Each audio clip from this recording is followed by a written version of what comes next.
The philosophy of liberty is based on the principle of self-ownership. You own your own life.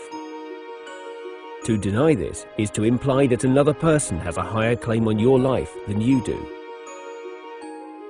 No other person or group of persons own your life, nor do you own the life of others.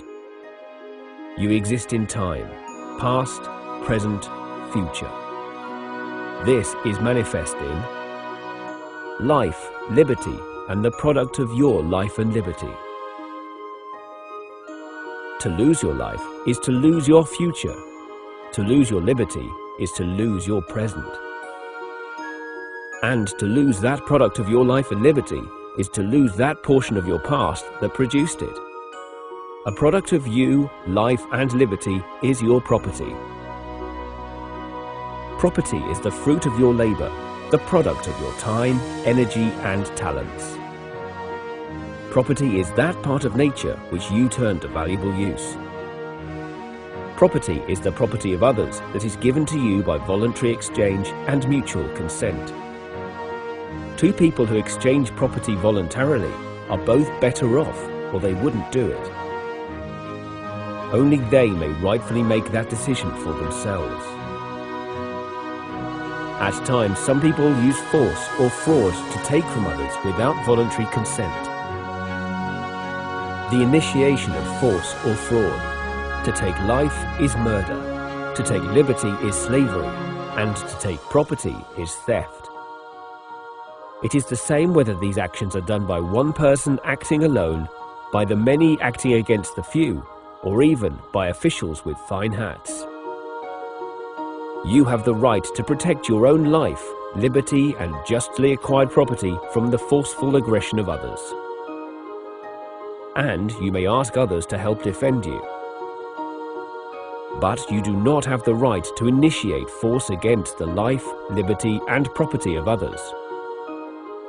Thus, you have no right to designate some other person to initiate force against others on your behalf. You have the right to seek leaders for yourself, but you have no right to impose rulers onto others. No matter how officials are selected, they are only human beings, and they have no rights or claims that are higher than those of any other human beings, regardless of the imaginative labels for their behavior or the number of people encouraging them. Officials have no right to murder, enslave, or to steal. You cannot give them any rights that you do not have yourself. Since you own your life, you are responsible for your life.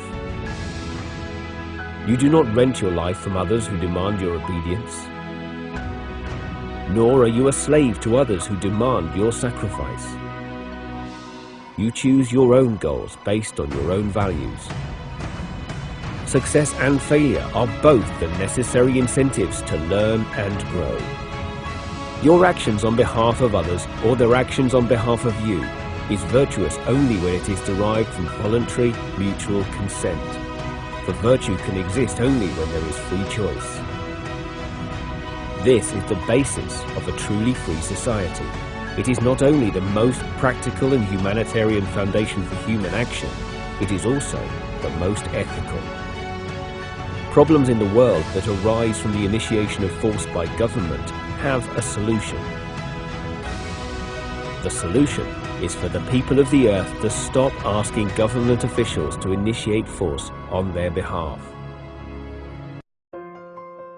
Evil does not arise only from evil people, but also from good people who tolerate the initiation of force as a means to their own ends. In this manner, good people have empowered evil people throughout history. Having confidence in a free society is to focus on the process of discovery in the marketplace of values, rather than to focus on some imposed vision or goal. Using government force to impose a vision on others is intellectual sloth and typically results in unintended, perverse consequences. Achieving a free society requires courage to think, to talk, and to act, especially when it is easier to do nothing.